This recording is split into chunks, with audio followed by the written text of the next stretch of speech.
Okay. My hardcover finally came in the mail, so I wanted to show it and just talk about it a little bit. I was feeling,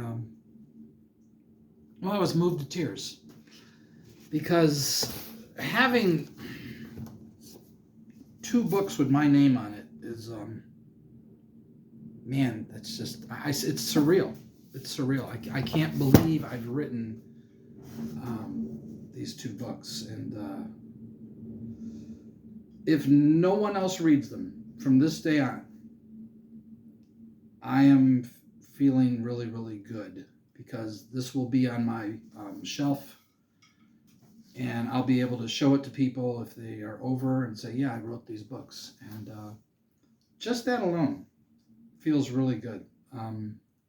Obviously, I want them to sell. Obviously, I hope people read them and tell me that they really liked them. And of course, I want all of the accolades, But I just, anyway, I'm just going to read the back, what it says here on the back, and I'm going to read a few of the dedications and my preface that I wrote after I finished writing the book. After I finished my narrations, I wrote the preface. So the preface is not in the narration. The preface to book one, the first book, is in my narration. So this one isn't. So I'm going to read it on here, and that way it will be on video as well. But anyway, it's called The Caves of Ordered Randomness. I thought it was a clever title. Just was a. I'm hoping that makes it intriguing. What does that mean? Things like that. Okay. The back says the following. The adventuring party is now enjoying life in the village of Duran. But as soon as they start desiring to go adventuring again, they are invited to go on a most unusual quest. Eventually, they find themselves in areas where they've never traveled in before, with the most unexpected of allies. As they search for caves, the gods play games, while the wood elves just wish that everyone would go away and leave them alone. While a character who was only mentioned in book one makes a most unusual appearance. So hopefully that is a good hook. Maybe I'll write a better one in the future. Who knows? I like what it says. Yeah, I won't. I've already titled this. I already know I'm going to title this "Thanks to Ren" or something like that. Ren helped me to write this book. He's one of the dedications in the book. That's why I wanted to read these. I cannot reach him. I don't know how to reach him. I've tried. So maybe someone will show this to him and he can take a look at my narration. Two of the chapters in my book, I use intro and outro music. In my narration, I'm sorry. I use intro and outro music in most of the chapters. And I decided, because Ren was an influence on me for writing this book, I tried to see if there were any of his music that I might be able to use. And I found two songs. They're in chapters 22 and 24 as intro music. Now there's a second piece of music that I use as intro music. There's two pieces, and Ren's songs are one of them. I won't say the songs. I'll just leave it up in the air. You can go listen to them. If you listen to the chapter, you start the book on chapter 22. Feel free. It'll make you go, what in the world is going on here? It will sound really bizarre to you. That's because I did that. I listened to it as though I didn't know anything else, and it was kind of wild. Also, chapter 23 just happens to be the in-between chapter. That chapter was inspired by the lyrics to High Ren. High Ren had like most people who listen to it, had a really huge emotional impact on me. But it wasn't until, well, I say it in the dedication. I say why he helped me to finish writing this book. So anyway, I'm only going to read 3 of the 4 dedications. This book is also dedicated. The first dedication is to my family, who I'm not currently connected to. So that's why I don't want to read that. It's very emotional. Um, this book is also dedicated to Gary Gygax and Dave Arneson, the 2 men who created the role-playing game Dungeons and Dragons. Without you 2, this book never would have been written. You created the greatest game in the world. I just hope. I'm already going to get emotional. This is hilarious. I just hope that my story honors both of you. And if you were still here, that you'd enjoy reading it. Okay, the third dedication is going to throw you for a loop, but that's okay. Just going to read it. This book is also dedicated to Roger Zelazny and his incredible fantasy series, The Chronicles of Amber. If you've never read The Chronicles of Amber and you like fantasy fiction, go read that book. Go read that series. It's a series of books. The Chronicles of Amber, which played a role in the writing of this book. For me, that book series is the best fantasy fiction ever written, and I really hope that one day someone finally turns it into a movie. Okay, fourth and final dedication. This book is dedicated to Ren Gill. Oh boy.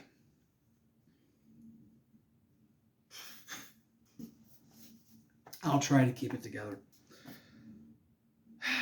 It was your words that got me back to writing again. Not sure I would have finished this book if I hadn't listened to your interviews with Rosalie Reacts. I believe her YouTube channel is actually called Rosalie Elliott. Maybe she changed it because I thought it was Rosalie Reacts. And Knox Hill on YouTube. So a big shout out to you 2 as well. In their interview with Ren, he said how he wasn't outcome driven and how important it is to do what you want to do and not be concerned with the outcome. Those words seemed to cause a shift in my brain, as it had been over a year since I finished writing book 1, as I had become very frustrated with the outcome, as my book just sat on Amazon doing nothing. That interview was in June. I think it was in May, actually, but regardless, I said June of 2023. So thank you, Ren. You inspired me to finish writing this book, and I did it. That's why I said, if no one else reads this book, it doesn't matter. It's hard not to be attached to the outcome. As you all saw how Ren reacted when he got a #1 album. The outcome does matter, but you don't want to get attached to it. And I couldn't write. And all of a sudden, when I heard him say that, in both interviews, he said it, I found myself writing. And I just wrote the whole book. I was up to like chapter 2 when that happened. All right, here's my preface for this book, and I hope you enjoy it. When I wrote book 1, I wanted to pay homage to Gary Gygax, since he created D&D. So I used materials that he wrote as the basis for my story, though it was also based around my D&D campaign, which I sadly never got to run with my family. Having done all that work, but with no one to play with, I decided to just roll up 8 characters and just go adventuring by myself, thus turning my unplayed D&D campaign into a D&D story. As I started writing, though, I quickly realized that I was now both the players and the dungeon master, which was quite fun, as the party always did what I wanted them to do. That's an experienced dungeon masters don't know what that feels like. And yet I still felt like the player, in that I'd think about the situation they were in and contemplated how each of them would feel about what was happening. When would there be disagreements? When would one of them mess up? And how would the others respond when they did? Then there was the issue of character death. When we played back in the 80s, death was a real possibility, even though we used the rule where death occurred at -10 hit points, something that I've now changed to -5. as -10 seemed a little too easy, while 0 seemed a little unrealistic, let alone brutal. But -5 seemed about right, making death a real threat, yet still avoidable, which allowed characters to fall in battle and go unconscious, but not necessarily die. Today's players apparently want a game that's easy, where death almost never happens. I'm told that some players today still believe in making the game hard, but the writers of the current edition clearly don't agree with that philosophy, which puzzles me greatly. If the game isn't hard, then why play? If the game isn't challenging, then what's the point? How is an easy game more fun than a hard game?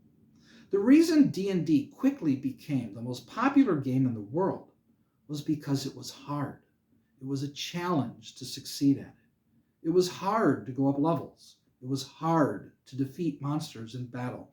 And it was hard to survive in a world where magic and monsters were real. That was the point. That's why we played, because it was hard. That's what made it so much fun to play. That's what made the game great. While I drew on some of Gary's materials in Book 1, Book 2 is totally my own creation, my own D&D module that I wrote myself. The fun thing about my module is that anyone can write their own version of it, changing whatever they want. It's completely open-ended, allowing the Dungeon Master to create whatever types of encounters they want and ignoring the ones they don't like. That is one of the great things about this game. You could modify it any way you wanted to, and the rules encouraged you to do just that. This is why I say that D&D isn't about rules. It's about going adventuring. That's what D&D is, no matter what rules you use. You could create a D&D game where everyone rolls up a character that's an alien, mutant, bunny rabbit, werewolf hybrid creature, where you travel in spaceships and have laser guns as weapons instead of long swords and battle axes. Or you can create a game where the limits to how you... skipped. Or you can create a game where the players all play characters that are cowboys and Indians, but who cast magical spells. The only limits to how you can play D&D is your imagination. So I really hope that you greatly enjoy reading The Caves of Ordered Randomness, and that it inspires you to create your own set of encounters for your players to explore, regardless of what edition you use. So that's what I wanted to share, because it's not in the narration. The dedications are not in my narration. I do have visuals in my narration after chapter 1. Book 1, I had visuals in my introductory video, and every chapter after that is a blank screen, because I didn't even think about adding visuals. And after chapter 1, I decided, I might be able to add a visual with my camera, and it worked. So there's visuals throughout, but it's nothing to do with the game. It's not connected with the story at game. It's not connected with the story. But it makes it more interesting instead of a blank screen. But that's all I wanted to say. I hope I can reach Ren at some point. I know if I had inspired someone to write a book and they wanted to tell me about it, I'd certainly want to know. That's really all I wanted to say, and that's the reason I made this video. I'm trying to think if there's something else that I wanted to say to all of you, other than I hope you listen to my narration. I hope you enjoy it. I would love to talk D&D with anyone who wants to talk about D&D. I will mention a couple places where you can find me leaving comments. The Dungeon Minister, he just did an unboxing. It was already unboxed of my book. I sent him both copies. His kids had read the first book. I'd sent that after a while back, and his kid had already read book 1, but I sent him I sent him both copies this time, and he made a really nice video about it. Bill Sylvie, the Dungeon Delver, does live streams Monday through Friday. You should check him out in the evenings, Central Time. It's always different time when he when he posts. But check out the Dungeon Delver. Very, very cool stuff. He says he's going to do a review of my book once he reads it, which apparently is coming soon. We'll see. The Old Warlock is another one. I sent them a copy of my book, and they enjoyed it, the first copy. They have not yet delved into book 2 yet. But they are old school gamers, and it's a father and son, and they have a really nice YouTube channel. I highly recommend you check them out. For the ones I'm forgetting off the top of my head right now, I apologize. But check that out, and I hope you liked this. I hope you enjoyed listening to the dedications and the preface, and I hope you'll read my book. It's well, I think it's phenomenal, but that's just me. Talk to y'all later. Bye bye.